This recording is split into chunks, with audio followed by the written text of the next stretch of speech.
समृद्धी महामार्गावरती खिळे असल्याबाबतचा जो व्हिडिओ रात्री व्हायरल झाला होता, तर त्या अनुषंगाने मी सांगू इच्छितो की समृद्धी महामार्गावरचा 54 किलोमीटरचा जो पॅच आहे त्याच्या मेंटेनन्सचं काम चालू होतं आणि ज्या ठिकाणी हा प्रकार घडलेला आहे तर त्या ठिकाणी मेंटेनन्सचं काम चालू असताना म्हणजे जवळपास मागच्या 1-8 दिवसापासून हे काम चालू आहे.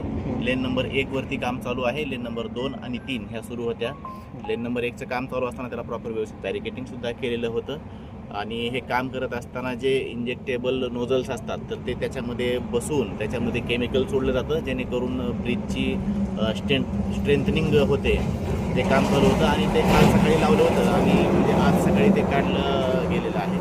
जवळपास 24 तासाची ही प्रोसिजर आहे. अशा प्रकारचे कुठलेही खेळ लावण्यात आलेले आहेत किंवा काही हे सगळे अशा प्रकार कुठलाही घडलेला नाही.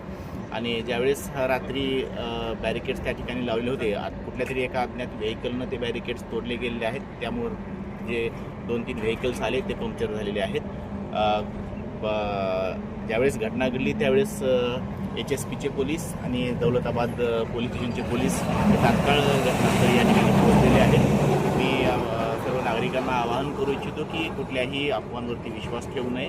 प्रशासन पूर्णरित्या दक्ष आहे. जे यापुढेही जे काही मेंटेनन्सचे कामं केले जातील त्या प्रत्येक वेळेस प्रॉपर बॅरिकेटिंग रिफ्लेक्टर्स लावून कामं केले जातील याची आम्ही पूर्ण दक्षता घेत आहोत. आता कुठलाही धोका नाही महामार्गावर? नाही, मेंटेनन्सचं काम आज आहे ते नोझल्स काढलेले आहेत. वाहतूक पूर्णरित्या व्यवस्थित सगळे सुरू आहे. येस.